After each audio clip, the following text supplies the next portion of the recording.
इस नजर को नजर की नजर से ना देखो, नहीं तो नजर को नजर की नजर लग जाएगी, और नजर को नजर की नजर लग गई तो नजर से फिर वो नजर नहीं आएगी। जय हिंद दोस्तों, मैं अंबालाल चौधरी स्वागत करता हूं आपका एल क्लासेस के अपने परिवार पर। जैसा कि दोस्तों मैंने वादा किया था दिल्ली पुलिस की क्लासेस हमारी फ्री ऑफ कॉस्ट आपको देने के लिए, थोड़ा सा डिले हो गया, माफी चाहूंगा इसके लिए। आज हम लोग बात करेंगे एक बहुत इंपॉर्टेंट चैप्टर जो कि दिल्ली पुलिस में एक सवाल इसका हमेशा से पूछा गया है, वो है सिलोजिज्म। आप किसी भी एग्जाम की तैयारी कर रहे हो, सिलोजिज्म जनरली जहां रीजनिंग पूछा जाता है वहां पूछा जाता है, लेकिन दिल्ली पुलिस में इसका एक सवाल हमेशा आता है। ठीक है, अब इस सवाल को हम लोग कैसे करते हैं, इनके सवालों को कैसे करते हैं, मुश्किल से मुश्किल सवाल आ जाए आज की क्लास के बाद वो आप उसको आसानी से कर दोगे, लेकिन आपको नजरें यहीं गड़ा कर रखनी है, अपना दिमाग इस्तेमाल करना है। और रीजनिंग के अगर किसी चैप्टर की मैं बात करूं जिसमें आपको सबसे ज्यादा अपना दिमाग इस्तेमाल करना होता है तो वो सिलोजिज्म है। अब देखो आज इसको हम किस तरीके से बहुत आसान तरीके से कर देंगे। जैसे मैं आपसे कहता हूं कि आप अगर मेहनत करते हो तो आपका सिलेक्शन निश्चित है। एक तो होता है कहने वाला, कथन, अंग्रेजी में बोले तो स्टेटमेंट, और एक होता है निष्कर्ष। निष्कर्ष अंग्रेजी में बोले तो कंक्लूजन। अब निष्कर्ष क्या होता है, कंक्लूजन क्या होता है, दोनों बातें जान लेते हैं हम। स्टेटमेंट होता है कि जैसे मैंने आपसे कहा कि अगर आप मेहनत करते हैं, अगर आप मेहनत करते हैं तो आपका सिलेक्शन निश्चित है, निश्चित है। ठीक है, ये तो बात मैंने आपसे कही, ये तो कथन है। कहने वाला क्या कह रहा है आपको, सिर्फ मैंने आपसे ये कहा कि अगर आप मेहनत करते हैं तो आपका सिलेक्शन निश्चित है, ये बात मैंने आपसे कह दी। लेकिन अब इससे आप क्या क्या आइडियाज अपने दिमाग में ला सकते हैं वो समझे आप। जैसे पहली चीज आप ये देख सकते हैं कि साहब अगर मैंने मेहनत नहीं की, अगर मैंने मेहनत नहीं की तो मेरी नौकरी भी नहीं लगेगी, ठीक है, या मेरा सिलेक्शन नहीं होगा। फिर आपने और थोड़ी आगे की सोची कि अगर मैंने मेहनत नहीं की, मेरी नौकरी नहीं लगी तो मेरी शादी भी नहीं होगी। फिर आपने थोड़ी और आगे की सोची कि अगर मेरी नौकरी लग गई तो देखो बुआ जी कितने खुश होंगे, पिताजी कितने खुश होंगे, माताजी कितने खुश होंगे, मैं आईफोन खरीदूंगा, मैं गाड़ी खरीदूंगा। लेकिन ये आपके दिमाग की उपज है। कहने वाले ने आपसे सिर्फ इतना कहा कि भैया अगर आप मेहनत करते हो तो आपका सिलेक्शन निश्चित है, उसको कोई नहीं रोक सकता, लेकिन आप अपने दिमाग से कुछ भी सोच सकते हो। यह है कंक्लूजन, इसको कहते हैं निष्कर्ष। जैसे नेताजी होते हैं अपने भाषणों में कहा करते हैं कि अगर आपने हमें वोट दिया तो आपके क्षेत्र का विकास निश्चित ही होगा। अब उन्होंने सिर्फ इतनी सी बात कह दी आपसे, लेकिन आपने इससे क्या क्या कंक्लूजन निकाले। आपने सोचा कि अगर हमने नेताजी को वोट नहीं दिया तो हमें सड़क नहीं मिलेगी, हमें पानी नहीं मिलेगा, हमें बिजली नहीं मिलेगी, हमें अच्छी सुख सुविधाएं नहीं मिलेगी, कॉलोनी में पार्क नहीं होगा, कॉलोनी डेवलप नहीं होगी। इस तरीके से आप सोचते हैं। नेताजी ने सिर्फ आपको एक बात कही कि अगर हमें वोट नहीं देते हैं तो आपके क्षेत्र का विकास नहीं होगा, सिर्फ इतना सा कहा इन्होंने। इसके बाद आपने क्या क्या सोचा यह आप पर डिपेंड करता है। बात आ गई क्या समझ में? बस कथन और निष्कर्ष को समझने के लिए ये दो बातें सफिशिएंट थी। कहने वाले ने क्या कहा यह तो हो गया स्टेटमेंट, और आप इससे क्या क्या सोच सकते हैं यह हो गया निष्कर्ष। बात खत्म। ठीक है, अब आप देखो कि इसमें किस किस टाइप के तो सेंटेंस पूछे जाते हैं, क्या क्या आपसे कंक्लूजन पूछे जाते हैं, सारी बातों पर हम लोग बात करेंगे। अगर मैं बात करूं कथन की तो तीन टाइप के कथन इसमें मेन होते हैं हमारे। पहला, सम ए आर बी, कुछ ए बी है, कुछ ए बी है। पहला कथन तो देगा आपसे ये। अब देखो मैंने आपको अभी दो बातें बताई, एक तो ये कहा कि एक तो जैसा कहा जाए आपसे वैसा वैसा आपने सुना, इसको तो कहते हैं कथन। कथन जो कहा जाए उसके लिए हम लोग ओरिजिनल डायग्राम बनाएंगे, ओरिजिनल डायग्राम। और अगर बात की जाए कि आप अपने दिमाग से क्या क्या सोच सकते हो तो उसे हम लोग कहते हैं रेंज, यानी आपके दिमाग का दायरा कितना है सोचने का, ये है हमारा रेंज। दो प्रकार के डायग्राम बनेंगे, तो ये बात आपको ध्यान रखनी है। सबसे पहले मैं बात कर लेता हूं अभी जो मैंने आपसे कहा, जैसे देखो कुछ ए बी है, अब इसने हमसे सिर्फ इतना सा कहा है कि कुछ ए ये जो है ये बी है, ठीक है। इसके बाद अगर आगे चले तो आगे अब इसकी रेंज क्या क्या हो सकती थी, अब आप इसको समझना ध्यान से। जैसे मेरे हाथ में आपको ये एक कॉपी दिख रही है और इस कॉपी के साथ साथ एक मोबाइल भी है। मैं ये कहता हूं, ऐसे दिखा रहा हूं मैं आपको कि भाई ये कॉपी है, कुछ कॉपी जो है वो मोबाइल है। अगर आप ढंग से देखें तो आपको दिखेगा कि मोबाइल का ये वाला जो हिस्सा है, ये देखो, अगर मोबाइल का ये वाला हिस्सा जो है वो कॉपी के ऊपर है, ठीक है। लेकिन इस केस में आप यही कहेंगे कि कुछ कॉपी जो है वो मोबाइल है। अगर ये मोबाइल सारा का सारा इसके अंदर भी आ जाता तब भी आप क्या कहते कि कुछ कॉपी जो है वो मोबाइल है। लेकिन वास्तव में हमसे जो कहा गया था वो तो इतना ही कहा गया था कि कुछ कॉपी मोबाइल है, ये हमने यहां देख लिया। लेकिन अगर इसको अंदर लिए आए, कुछ कॉपी मोबाइल है, ये हमारे दिमाग की उपज है, इसको हम लोग रेंज कहते हैं, ठीक है। तो इसका डायग्राम कैसा बन सकता था, मतलब ओरिजिनल डायग्राम तो ये हो गया। अगर हम इसकी रेंज की बात करते तो रेंज होती हमारी कि ये ए होते और ये बी सारे के सारे इसके अंदर आ जाते, तब भी आप क्या कहते, तब भी आप यही कहते कि कुछ ए जो है वो बी है, कुछ ए बी है। यानी ये जो इस दायरे में आ रहे हैं, ये जो इस दायरे में आ रहे हैं, ये ए जो है वो बी है, ठीक है। ये पहली बात। दूसरा कहता है सभी ए बी है, सभी ए बी है,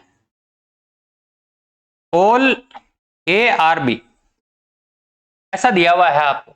सारे के सारे ए बी है तो भाई एक तो हम इसको ऐसे लिख सकते हैं कि ये सारे के सारे ए हैं और ये सारे के सारे इसके अंदर आ जाते हैं, ठीक है।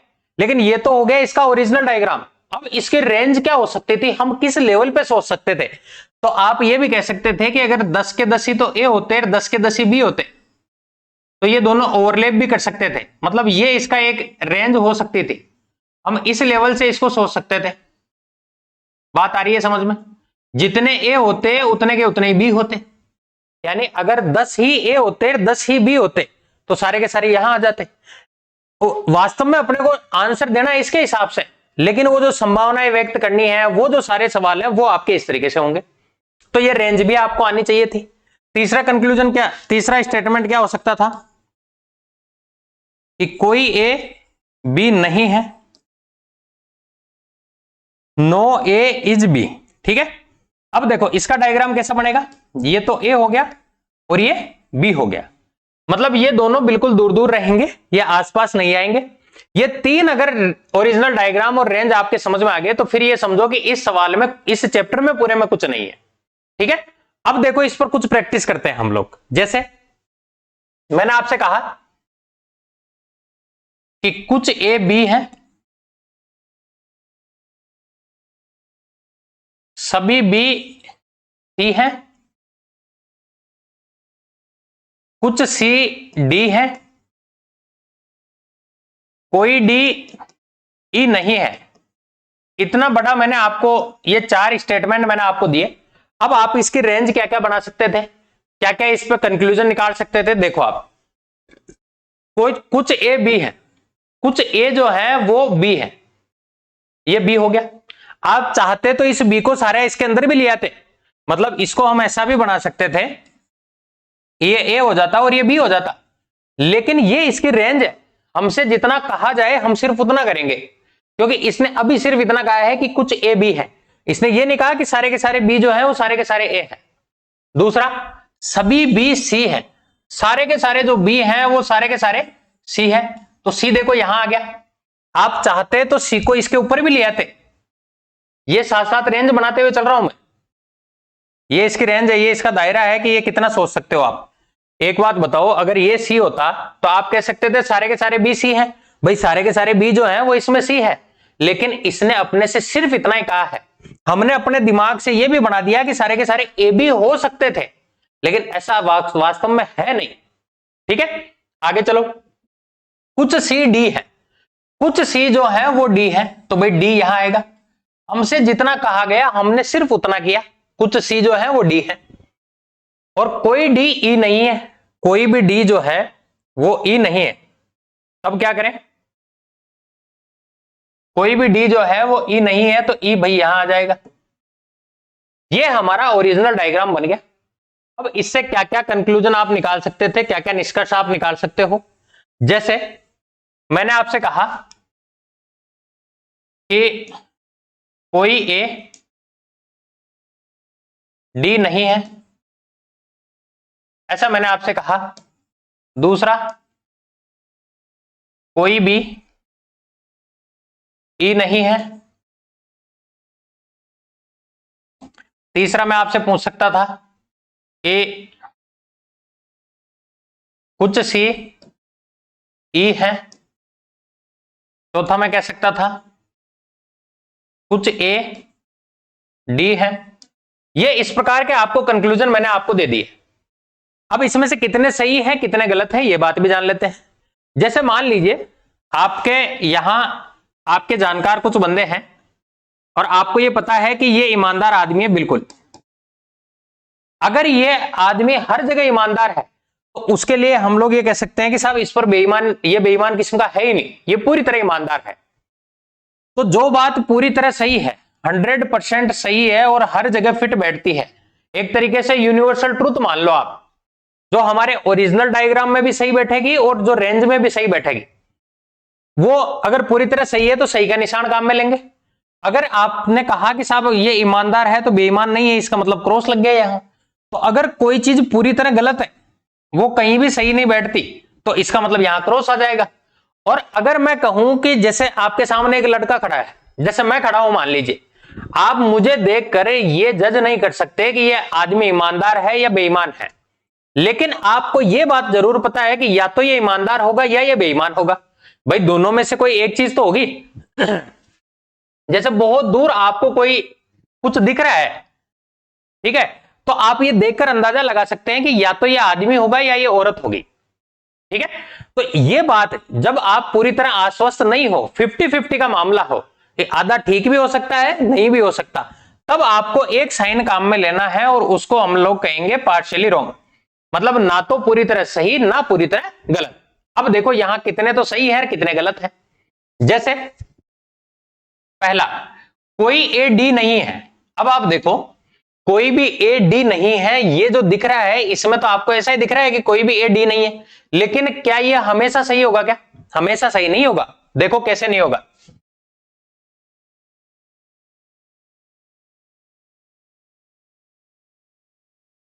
हमेशा सही इसलिए नहीं हो, हमेशा सही इसलिए नहीं होगा क्योंकि कोई भी ए डी नहीं है। अब देखो जैसे ये ए था, हमने रेंज पढ़ी थी कि साहब बी सारे के सारे इसके अंदर आ सकते थे, बी अगर अंदर आते सी भी इसके अंदर आ जाते सारे के सारे, सी ऐसे भी हो सकता था।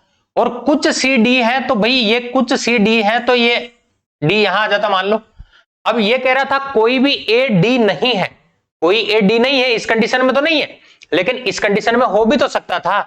यानी कि ये बात ना पूरी तरह सही है ना पूरी तरह गलत है, ये बात है पार्शियली रॉन्ग।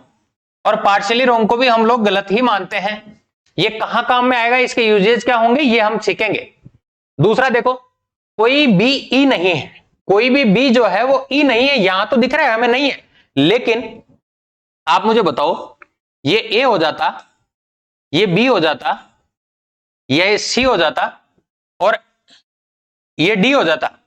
इसने हमसे सिर्फ इतना कहा है कि कोई भी डी जो है वो ई नहीं है। तो भाई एक बात बताओ, क्या ई इधर नहीं हो सकता था? क्या ये पूरा, ये जो पूरा आपको सर्कल दिख रहा है ये पूरा का पूरा ई हो सकता था?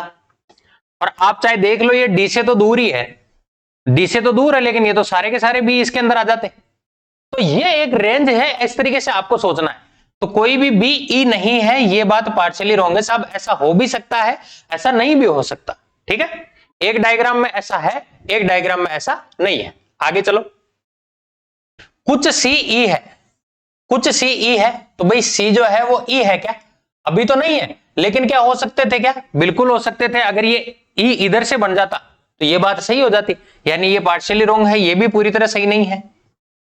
कुछ ए डी है, कुछ ए डी है, यहां तो आपको नहीं दिख रहे, लेकिन एक बात बताओ ये डी का दायरा थोड़ा सा अगर बड़ा हो जाता यहां से, तो क्या ये हो जाते? क्या यानी कि ये बात भी पार्शियली रॉन्ग है। अब आप कहो साहब सारे पार्शियली रॉन्ग है, क्या इसमें कोई सही बात भी होगी? देखो जैसे मैंने आपको एक निष्कर्ष दिया कि कुछ ए सी है। अब आप मुझे बताओ, कुछ ए सी है, भाई एक बात बताओ, ये ए है और ये बी है, ये कुछ ए जो है वो बी होंगे क्या? ये बात बिल्कुल सही है पूरी तरह। और कुछ सारे के सारे बी जो है वो सारे के सारे सी है, तो सी हमेशा इसके ऊपर आएगा। अब आप इसकी कोई सी भी रेंज बना लो, ये वाला जो पार्ट है ये ए और बी साथ साथ रहेंगे, और सारे के सारे जब बी सी होंगे तो भाई कुछ ए तो सी होंगे, तो ये बात पूरी तरह सही होगी, 101% सही होगी, ठीक है। अब आपको साहब पूरी तरह गलत कौन सी बात होगी? तो देखो, जैसे एक मैंने आपको यहां कंक्लूजन दिया कि कुछ ई डी है, बताओ ये बात सही है या ये बात गलत है? तो आप कहेंगे जी कि डी और ए, अगर इन दोनों को देखा जाए तो एक दूसरे के दुर्विरोधी हैं, ये कभी आपस में मिलेंगे नहीं। तो अगर आपस में मिलेंगे नहीं तो एक बात बताओ, जब ऐसा हर केस में कोई सी चाहे रेंज बनाए चाहे कुछ भी बनाए, हम कुछ भी बना लें, ये कोई सा भी बना ले, डी जो है वो हमेशा ई से दूर ही रहेगा, डी और ई आसपास नहीं भटकेंगे। इसका मतलब ये बात हमेशा गलत होगी, ये बात कभी भी सही नहीं होगी। अगर इतनी बातें आपके समझ में आ गई हो तो हम आगे चलते हैं। आगे देखो, वो आप क्वेश्चंस की तरफ मूव करते हैं हम लोग। क्वेश्चन नंबर 1 करते हैं हम लोग कि भाई कोई आदमी बुद्धिमान नहीं है, ठीक है, तो ये लिख लिया हमने आदमी, और बुद्धिमान नहीं है, तो भाई बुद्धिमान नहीं है तो ये यहां आ गया बुद्धिमान, ठीक है। फिर इसने कहा सभी औरत बुद्धिमान है, सारी की सारी औरतें अगर बुद्धिमान हैं तो एक बात बताओ, ये हमारा सारा बुद्धिमान था और सारी की सारी औरतें जो है वो यहां आ गई। अब इससे एक चीज हमारे समझ में आई कि औरतें कभी भी इस बुद्धिमान से बाहर नहीं जा सकती, तो भाई अगर ये बाहर नहीं जा सकती तो ये आदमियों के इधर आसपास नहीं आ सकती। अब देखो आप, कोई आदमी औरत नहीं है, कोई भी आदमी औरत नहीं है, अब आप इसकी कैसी भी रेंज बना लो, ये बात हमेशा सही होगी कि भाई आदमी और ये है औरत, तो आदमी कभी बुद्धिमान नहीं हो सकता और औरत जो है वो बुद्धिमान से बाहर नहीं आ सकती। यानी कि ये जो पहली बात है ये पूरी तरह सही है। अगला है कोई औरत आदमी नहीं है। एक बात बताओ, कोई आदमी अगर औरत नहीं है तो औरत जो है वो भी आदमी नहीं होगी, तो ये बात भी सही है। तो इस केस में आपके दोनों ही कथन अनुसरण करते हैं, पहला और दूसरा, ये दोनों ठीक है, ठीक है। नेक्स्ट क्वेश्चन पे आते हैं हम लोग। कुछ पशु चिड़िया है, देखो सॉरी, सभी पशु चिड़िया हैं, सारे के सारे पशु जो हैं वो क्या दिए हुए हैं, वो सारे के सारे चिड़िया हैं, ठीक है। और कुछ पशु जो है वो मानव जाति है, कुछ पशु मानव जाति है, तो देखो ये यहां से आएगा, कुछ पशु जो है वो मानव जाति है। अब आप मुझे बताओ, पहला इसमें कंक्लूजन जो था वो ये था कुछ मानव जाति चिड़िया है, कुछ मानव जाति चिड़िया है। एक बात बताओ कि अगर सारे के सारे पशु ये चिड़िया होंगे और कुछ पशु अगर मानव जाति होंगे तो ये 100%, ये कोई से भी आप रेंज बना लीजिए इसकी, कुछ चिड़िया जो है वो मानव जाति होंगे, कुछ मानव जाति हमेशा चिड़िया होंगे, तो ये बात पूरी तरह सही है, हर केस में सही होगा ये। दूसरा, कुछ चिड़िया मानव जाति है, तो भाई कुछ चिड़िया जो है वो मानव जाति है, ये बात भी पूरी तरह सही है, क्योंकि ये इसकी कोई सी भी आप रेंज बनाइए, ये हमेशा हर केस में ठीक ही होगा, ठीक है।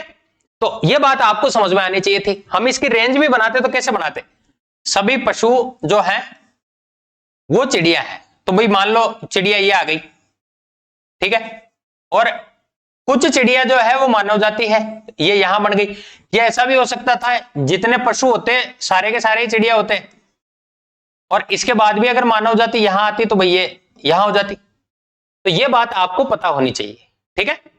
आगे चलते हैं, अगला देखो, कुछ मानव जाति देवदूत हैं, कुछ मानव जाति देवदूत हैं, तो भाई ये मानव जाति हो गई और ये देवदूत है, तो कुछ है तो इसलिए देवदूत यहां आ गया।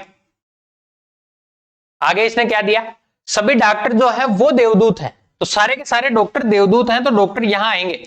हम चाहते तो इसको ऐसा भी बना सकते थे कि ये मानव जाति होती और ये आपके देवदूत होते, और ये डॉक्टर यहां भी लिख सकते थे हम, क्योंकि अगर डॉक्टर यहां आएगा तब भी आप यही कहेंगे कि भाई सारे के सारे डॉक्टर जो है वो देवदूत है। लेकिन हमसे जो कहा गया है वो यही है और हमें आंसर भी इसके हिसाब से देना है। तो अब देखो आप, कुछ मानव जाति डॉक्टर है, कुछ मानव जाति डॉक्टर है। देखो क्या इस केस में आपको दिख रहा है क्या? इस केस में दिख रहा है मानव जाति डॉक्टर? नहीं है। लेकिन अगर इस केस में देखो तो मानव जाति डॉक्टर है, यानी ये बात ना पूरी तरह सही है ना पूरी तरह गलत है। तो ये बात हमारी पार्शियली रॉन्ग है। ये गलत भी, मतलब इसको गलत भी नहीं कह सकते, सही भी नहीं कह सकते। ठीक है। दूसरा देखो, कुछ डॉक्टर मानव जाति है, कुछ डॉक्टर मानव जाति है। तो भाई डॉक्टर मानव जाति इसमें तो नहीं है, लेकिन क्या इसमें है क्या? तो इसमें है।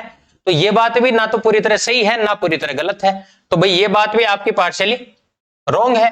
तो भाई ये तो ना तो एक और ना दो, दोनों ही अनुसरण नहीं करते, क्योंकि जो पार्शियली रॉन्ग है उसको भी हम लोग गलत ही मानेंगे। ये बात आप लोग ध्यान रखना। ठीक है, आगे चलते हैं। जैसे ये देखो, सभी अलमारी घड़ी है। भाई सारी की सारी अलमारी जो है वो घड़ी है, तो घड़ी यहां आ गई। फिर ये कह रहा था कि सभी घड़ी महंगी है, सारी की सारी घड़ियां जो है वो महंगी है, तो महंगी यहां आ गई। ठीक है। अब देखो, सभी अलमारी महंगी है, सारी की सारी अलमारी जो है वो महंगी है। कभी भी अलमारी घड़ी से बाहर नहीं जा सकती, घड़ी महंगी से बाहर नहीं जा सकती। तो ये बात हमेशा सही होगी। आप चाहे इसकी कोई सी भी रेंज बना लो। इसकी रेंज ऐसे बन सकती थी कि जितनी अलमारी होती सारी की सारी घड़ी होती, और जितनी घड़ी होती सारी की सारी महंगी होती, यानी कि ये सब एक डायग्राम में भी आ सकती थी। ठीक है। लेकिन ये हमारी रेंज होती, तब भी आप देखो सभी अलमारी महंगी है। भाई सारी की सारी अलमारी जो है वो तो महंगी के अंदर ही रहेगी हमेशा। तो ये बात आपकी बिल्कुल सही है। आगे है, कुछ महंगी वस्तुएं अलमारी है, कुछ महंगी वस्तुएं अलमारी है। तो भाई ये सारी जो है ये आपकी महंगी वस्तुएं हैं, और अलमारी ये वाली है। तो कुछ अलमारी, कुछ महंगी वस्तुएं, ये जो इस दायरे में आ रही है ये आपकी अलमारी है। तो ये बात भी पूरी तरह सही है। तो इसमें पहला भी सही है और दूसरा भी सही है, तो बोथ ऑफ देम फॉलो, दोनों अनुसरण करते हैं। ठीक है, आगे चलते हैं हम लोग। नेक्स्ट क्वेश्चन, कुछ पेन पेपर, सभी पेन पेपर हैं। देखो सभी पेन जो हैं वो सारे के सारे क्या हैं? ये सारे के सारे पेपर हैं, और कोई रबड़ पेन पेपर नहीं है। कोई भी रबड़ जो है वो पेपर नहीं है। अब पेपर से दूर बनेगा रबड़, ठीक है, ऐसे बनेगा। अब पहला, कोई रबड़ पेन नहीं है। एक बात बताओ, अगर ये रबड़ पेपर ही नहीं होगा, जैसे अभी हमने बात की थी कि जैसे ये एक कॉपी है और इस कॉपी के ऊपर ये मोबाइल रखा हुआ है, और हम कह रहे हैं कोई भी कॉपी जो है वो पेन नहीं है, तो भाई पेन तो बिल्कुल अलग होगा इससे। अगर आप देखें तो बिल्कुल दूर बनेगा इससे। अब अगर ये मोबाइल इससे बाहर ही नहीं जा सकता, तो भाई ये पेन कैसे हो सकता है? तो ये कभी नहीं हो सकता। सेम केस आपका यहां है। अगर आप यहां भी देखो तो जब पेपर ही रबड़ नहीं होगा तो भाई ये पेन इसके बाहर जा ही नहीं सकता। ठीक है, तो ये बात जो है कोई रबड़ पेन नहीं है, ये बात पूरी तरह सही है। अगला है, कुछ पेपर पेन है। कुछ पेपर जो है वो पेन है, तो भाई ये जो इस दायरे में आ रहे हैं ये पेपर आपके पेन होंगे, तो ये बात भी पूरी तरह सही है। ठीक है, तो ये दोनों ही निष्कर्ष अनुसरण करते हैं। अब ये आज की हमारी क्लास थी। कल की क्लास में हम लोग कि साहब आप ये पार्शियली रॉन्ग क्यों मानते हो, अथवा वाली कंडीशन क्या है, संभावनाओं वाले सवाल हो तो उनका क्या करें। आप ये मान के चलिए 1 नंबर आपका पक्का इसमें से तय है, एक क्वेश्चन आपको पक्का पूछा जाएगा। और इस तरीके से अगर आपने कर लिया तो जीवन में कभी इस सिलोजिज्म का सवाल गलत नहीं होगा। ठीक है, तो आज के लिए इतना ही। अगर आपने चैनल को सब्सक्राइब नहीं किया है तो सब्सक्राइब कर लेना। आप सिर्फ एक बटन दबाओगे, इसमें आपका कुछ नहीं जाएगा, हमें इससे बहुत बेनिफिट मिलेगा। ठीक है, तो मिलते हैं अगले वीडियो में। कल आपको पक्का मेरा दूसरा वीडियो मिल जाएगा। तब तक के लिए थैंक यू सो मच।